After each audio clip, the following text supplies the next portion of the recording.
Ah, yes, The Phantom Menace, everyone's favorite Star Wars movie.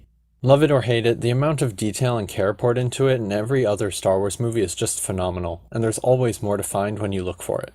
The first Phantom Menace detail is about fan favorite Darth Maul.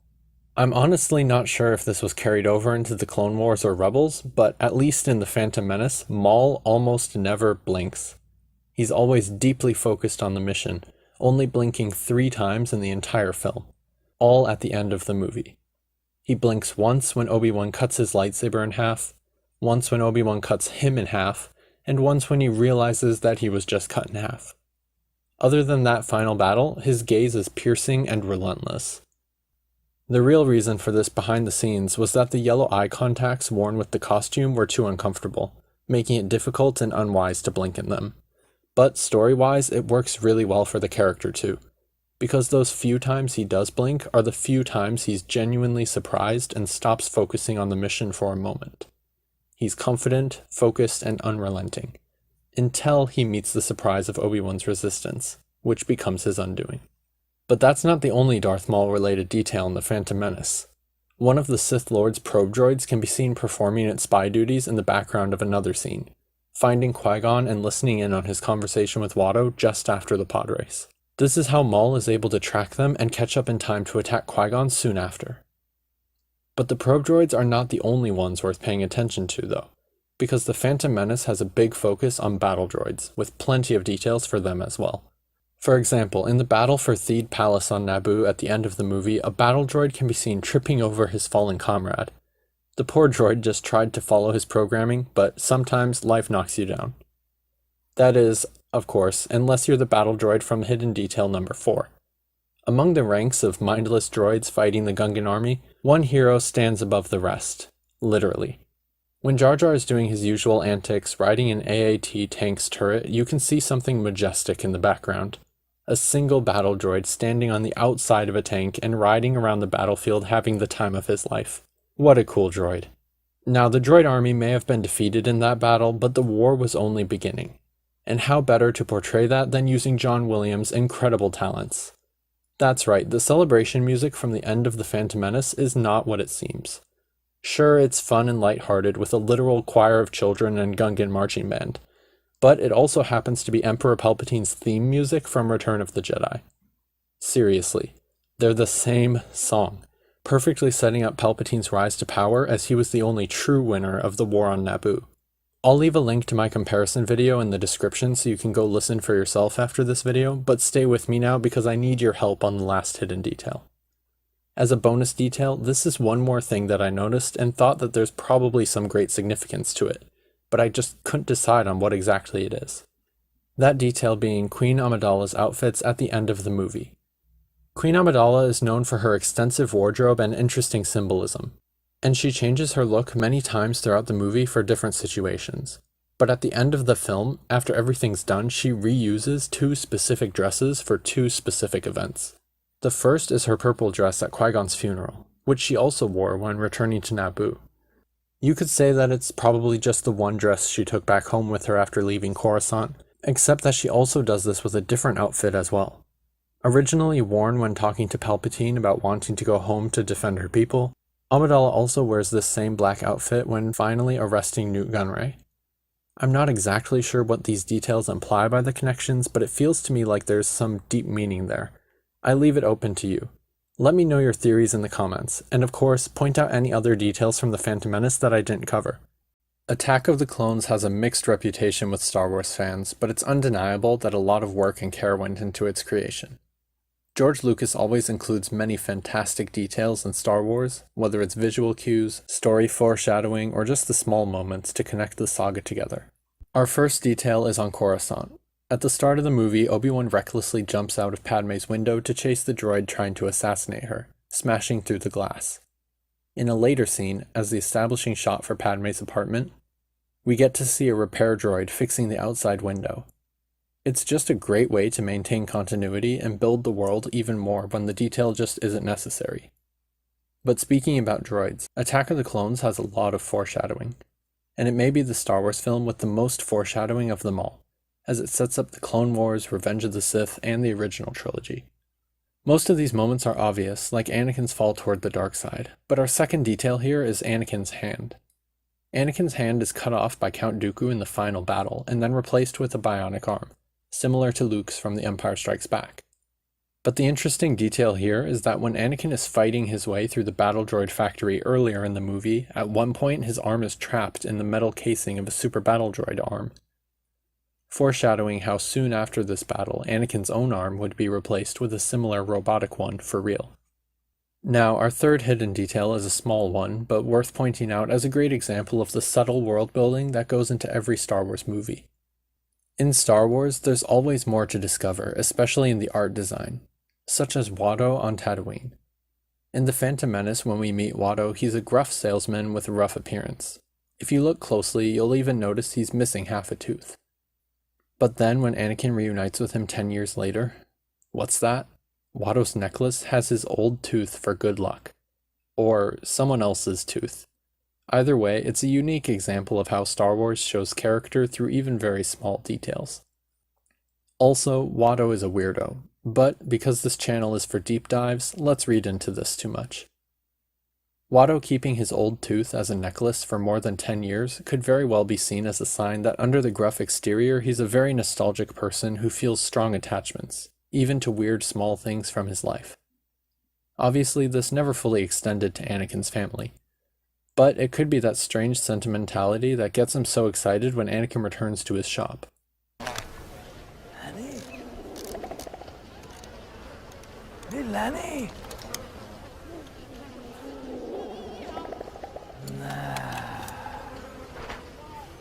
You are Lanny! It is you! Hey, you sure sprouted, huh? With you! A Jedi! What do you know? But this is Attack of the Clones, so let's talk about the clones with detail number 4. At the end of the movie, when the Grand Army of the Republic parades before Palpatine in formation as they march off to war, the clones are lined up in row after row in all of their CGI glory. But despite people's complaints about the heavy reliance on CGI for the Star Wars prequels, a lot of care went into their digital creation, and this is one fantastic example of that. The clone lines were purposely animated not to be straight. Straight lines of clone soldiers for miles would look incredibly fake. For a recent example of this, just refer to the rushed Hobbit movies. So instead, the rows of clone troopers are purposely a little wavy, with some clones standing off from the exact line. They're not perfectly straight. You can also see some slight variation in their walking speed when they march. They're not just copy-pasted. These are very subtle things that most people don't even notice on repeat viewings, but they do wonders for the subconscious psychology of making the clones look real, especially since every armored clone in the prequels was CGI. But with the clones also comes detail number 5, the gunship turrets. When the clone army arrives on Geonosis to save the day, they arrive in the now classic Republic gunships. Each gunship has turrets on it, and these turrets have a very particular design. That's right, the gunship turrets are little Death Stars. From their spherical shape to the way they fire, these turrets appear as an early prototype for Palpatine's ultimate weapon, and that's pretty cool. But that's not all. There's one more detail from Attack of the Clones that I need to talk about. It was originally going to be included as part of my list, but rewatching the scene raised some doubt. There's a common fun fact that Jango Fett bumps his head as he escapes Kamino on Slave 1, as an homage to the stormtrooper who bumped his head on the Death Star and made the final cut of A New Hope. I've seen this absolutely everywhere. George Lucas even confirms it in the DVD commentary for Attack of the Clones. But when you watch the scene and you really focus in on that moment, it actually doesn't seem to happen. Jango ducks under the door with quite a bit of space to spare, and the sound that people think is him hitting his head actually just seems to be the sound of the door closing. Even I had believed the Jango Fett bumping his head fun fact ever since I first saw the movie, and I could have sworn that I saw it myself when I watched it. And a lot of people I talked with also seemed to somehow pick up on it on their own without even knowing it was there. But is it really there? Rewatching the movie, it doesn't actually look like it. Basically, this particular detail seems so uncertain and strange to me that I decided to just not include it in the list just in case. But now I'm really curious. Do you think it seems like Jango hits his head or not? How many of these details were new to you? And do you have any other details to share? Revenge of the Sith is well recognized as the best prequel movie, for its stunning visuals, epic battles, and emotional story. But George Lucas isn't just a master of large-scale world building. He also makes sure to include the fine details. In Attack of the Clones and the first half of Revenge of the Sith, Anakin's lightsaber has the standard Jedi activation sound, a swift hum rising and falling in pitch. One way out of here. But listen to the sound of his lightsaber ignition during Order 66. It's slower and lower pitched, matching Vader's future red lightsaber.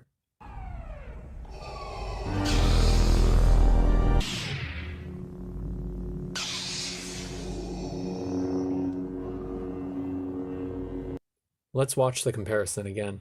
One way out of here.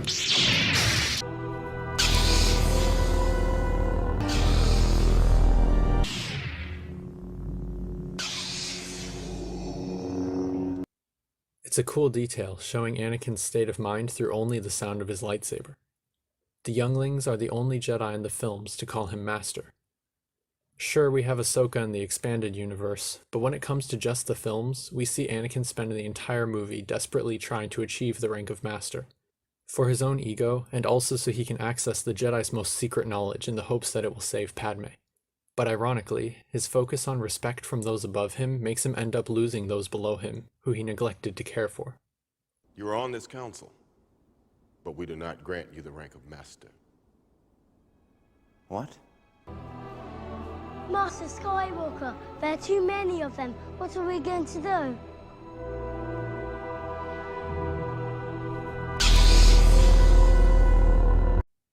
After Anakin's chilling execution of Order 66 at the Jedi Temple, his arrival on Mustafar to wipe out the Separatist leaders. Anakin's despised them since Episode 1, when the first antagonist he ever had to face was Nute Gunray and his army of droids on Naboo. Not to mention that since then, Nute Gunray has propagated the Clone Wars and directly tried to assassinate Padme numerous times. As it is, Anakin seeks revenge against the now-defeated Separatists with reckless abandon, swinging his lightsaber wildly with no caution or care. If you look closely, you can even see the pain in his face as he does so, with flashbacks to his loss of control at the Tusken camp. But this isn't the emotional state he holds for the entire assault. In the middle of his attack, we get one small moment where he looks back and stares directly into the camera, showing the audience his corrupted dark side eyes.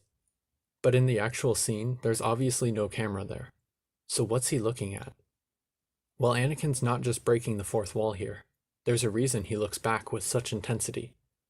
We see him kill almost all the Separatists as quickly as possible, and then after this scene he turns to hunt down Wat Tambor.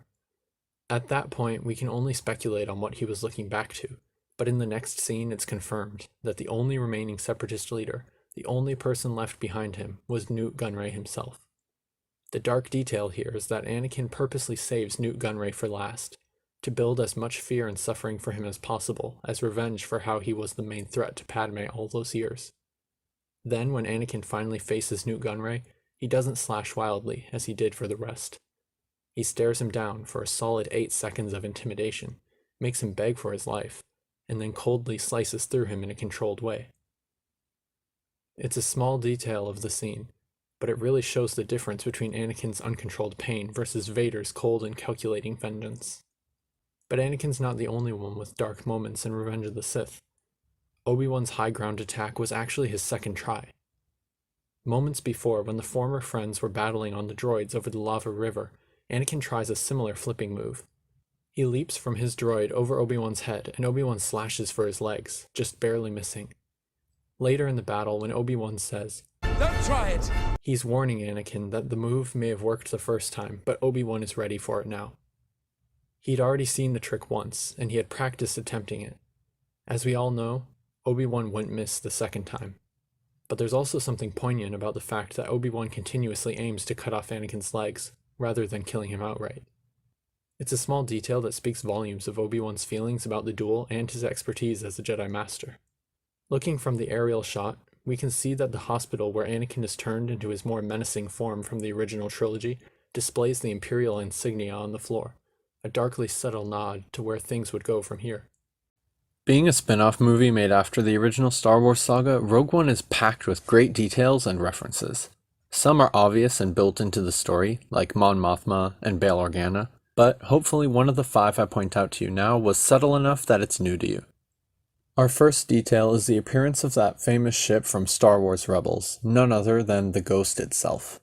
It can be seen in various shots on Yavin 4 and also in the final space battle over Scarif at the end. But that's not the only Rebels show reference, because we also get to see C-110P, Chopper, rolling around the base and making his iconic beeping noises.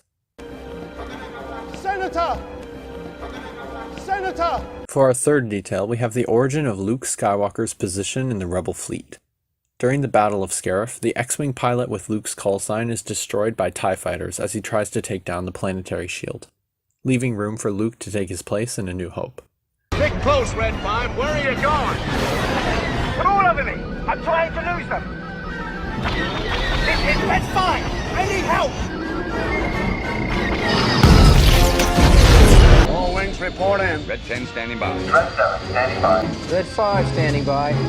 The fourth detail in Rogue One is a great Clone Wars reference, handled as well as any Republic to Empire transition moment from the Bad Batch. In Rogue One, we see Jyn Erso and others captured by the Empire and taken to Wobani prison camp, in a very familiar vehicle. Originally used by the Republic in battles like the one on Kashyyyk, it's great to see how the Rogue One creators introduced Republic juggernauts as the Empire's new prisoner transportation, showing the harsh transition directly from the Republic at war to the authoritarian police state of the Empire. And last but not least, Jyn's Stormtrooper doll. It's a small moment when the Death Troopers find it, but it tells us so much in a subtle way. It shows how the Empire has become ingrained in the daily lives and imaginations of its citizens as children play with Stormtrooper action figures. And it also reveals the past life of the Erso family.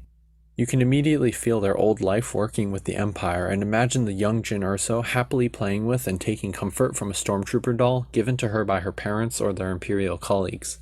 It's a small story moment, but it just makes the situation that more intense when Krennic gives Galen Erso a final offer to rejoin the Empire before the Death Troopers rip apart his family.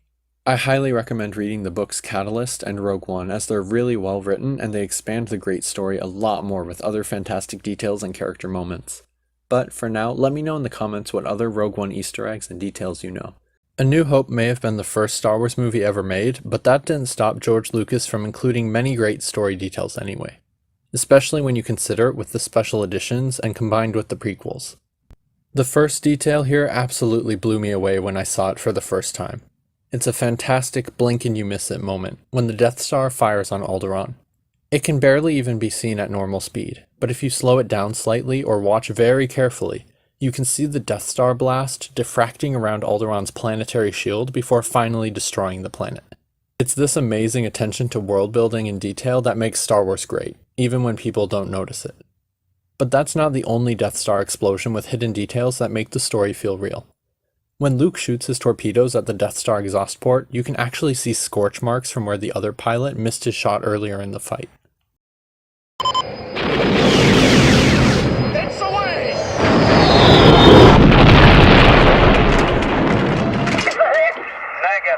Negative. Didn't go in. Just impacted on the surface.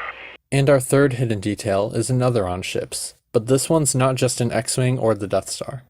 In the special edition of A New Hope, when Luke and Obi-Wan go to Mos Eisley, there's a familiar fan-favorite ship hidden in the background.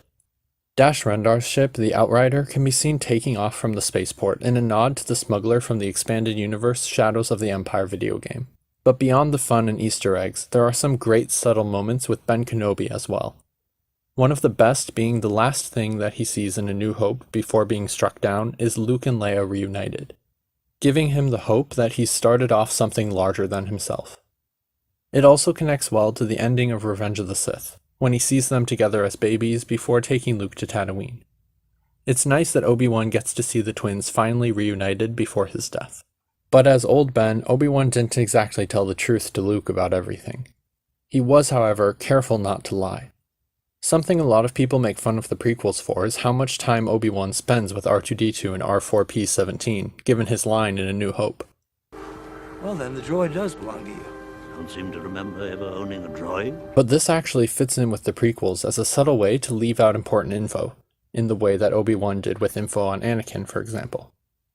Technically, R2-D2 was Anakin's droid, gifted to him by Padme, or more correctly, Anakin's friend and companion, as Jedi aren't allowed to have personal possessions. Similarly, R4 was officially the Jedi Council or the Republic's property for the war, not actually Obi-Wan's. So while he may not have told the truth, Obi-Wan still didn't exactly lie. There's another similar criticism of the prequels that they turned Obi-Wan's plain Tatooine robes into the standard Jedi uniform, accidentally retroactively making it look like all the normal people on Tatooine are also Jedi in their tunics and robes. Well, that's not a missed detail by the creators. It's more like subtle universe building. Yes, Jedi wear very similar outfits, but that's not because Jedi are all from Tatooine or Tatooine people are all Jedi. A better way to think about it is just that the people on Tatooine live a simple, functional lifestyle, and the Jedi do too. It's good world building because it's like the Jedi monks derived their simple clothing style from the simple clothing style of everyday people around the galaxy. So, lucky for Obi-Wan, he's conveniently able to blend in on Tatooine and survive the harsh desert, all the while looking and dressing as a Jedi in plain sight of the Empire. When Luke wakes up in the Wampa's cave on Hoth, he sees it eating something fresh, and his tauntaun is nowhere to be seen. So Luke's poor tauntaun became its dinner. Luckily, Luke was able to escape before becoming dessert. The snowspeeders in The Empire Strikes Back go by Rogue Squadron, which now after the movie Rogue One is a new reference to the team that got the original Death Star plans. It's especially cool when you note that the leader, Wedge, has the call sign Rogue 2, implying that after the destruction of the first Death Star, the new elite pilots of the Rebellion were given call signs officially honoring Jyn Erso and the rest of the Rogue One crew, continuing their legacy. That's an impounded Imperial ship. What's your call sign, pilot? Some Say something. Come on. rogue? Rogue One. Rogue One? There is no Rogue One. Well, there is now. Rogue One. Pulling away. Pulling away. Commander Skywalker, do you copy? This is Rogue 2. This is Rogue 2.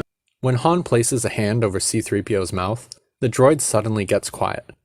There's no physical reason this blocks the sound from the flat speaker system on his face, which means that C-3PO must be programmed to automatically stop talking when someone puts a hand over his mouth. He is a protocol droid after all, so he would never want to be rude to anyone but R2-D2. When Luke follows the prisoner Leia on Cloud City, he tries his best to be sneaky, but nothing gets by the galaxy's most feared bounty hunter. When Luke rounds a corner too early, he's quick to jump back so that no one sees him, but he also draws his blaster, just in case. Ironically, the sound of him drawing his blaster is picked up by Boba Fett, who can be seen just slightly noticing Luke as he walks by before jumping back to surprise the Jedi. And last, but most interesting, Darth Vader and Luke have a long lightsaber battle with a lot of classic moments in this movie, but the most interesting detail that makes it stand out is how Darth Vader's tactics change throughout the fight. Vader adapts to the battle as Luke reacts in unexpected ways. First, Vader keeps his lightsaber deactivated and stands there alone, prepared to talk with Luke and convince him through words, but Luke activates his lightsaber. So then, Vader starts the battle by testing Luke's basic lightsaber skills. Vader tests his attack, block, stability, multiple attack, and multiple block, one by one. After this, Vader tries pushing him a second time, but this time Luke doesn't fall down. Then Vader says, "You have learned much, young one," indicating that he is starting the battle by purposely testing Luke to make sure that he's capable of learning from Vader. Vader tested each of his combat moves once, retesting the one that Luke failed, and then complimented him on his improving skills.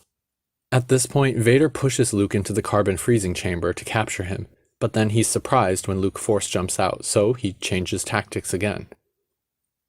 During the battle, Vader goes through many different backup plans to try to get Luke. He talks to him, tries to make him accept surrender, tries to carbon freeze him, tries to get him to join voluntarily, tries to beat him up and scare him, hurt him, corner him, reveal he's his father, tell him about the dark side. But then Luke jumps. Luke's first demonstration to Vader that there's always a choice, showing Vader just how bad the dark side is and that it's optional. These details in the story and movie making are only a few of the things that keep The Empire Strikes Back in its place as the most popular Star Wars movie. So I hope you enjoyed them, learned something new, and check out my other videos analyzing different aspects of Star Wars and storytelling. In Return of the Jedi, Leia uses Boba Fett as a distraction so that she can escape Jabba the Hutt. Throughout the sail barge battle, Leia waits by Jabba's side with worried concern. But when Han sends Boba hurtling into the Sarlacc pit, Jabba roars in surprise, and Leia uses this temporary distraction to knock out the ship's power cables and choke Jabba with his own chains. Leia truly is always a strategic fighter, no matter the situation. Later in that same battle, Luke gets shot in the hand, but it doesn't hurt him much, because the one that got hit was actually his prosthetic one from the end of The Empire Strikes Back. We still see him flinch in pain from the artificial nerves, but lucky for him, he didn't lose the other hand. Then, Luke changes his demeanor toward his old Jedi Master. When Luke confronts Obi-Wan on Dagobah about Vader being his father, he doesn't call Obi-Wan Ben Kenobi like he used to. The lie broke Luke's trust. So he creates distance by challenging the real Obi-Wan behind the lies that were old Ben the Hermit. I can't do it, R2. I can't go on alone. Yoda will always be with you. Obi-Wan. At the end of the movie, in the Battle of Endor, when the rebels capture the shield generator, some rebels can be seen disguised as Imperial scouts guarding the entrance to make things look normal, in case any stormtrooper reinforcements arrive. Then, when the Empire's reinforcements actually do arrive, these disguised rebels can be seen captured with their helmets removed. But those aren't the only unusual tactics in the battle people forget about. Chewbacca swings on a vine to take down a tank with some Ewoks, which is actually something revealed in Revenge of the Sith to be a common Wookiee battle technique.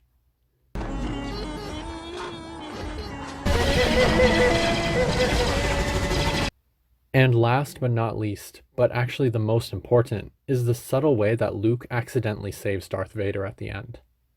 Luke refusing to kill Vader after the Emperor tells him to, saying, I am a Jedi, like my father before me, is what finally inspires Vader to stand up to the Emperor.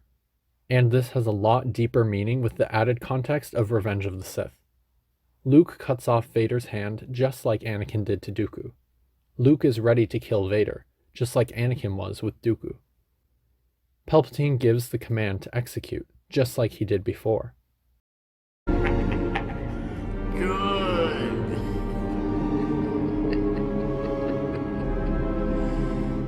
heat has made you powerful. Now, fulfill your destiny and take your father's place at my side. Do it. I am a Jedi, like my father before me.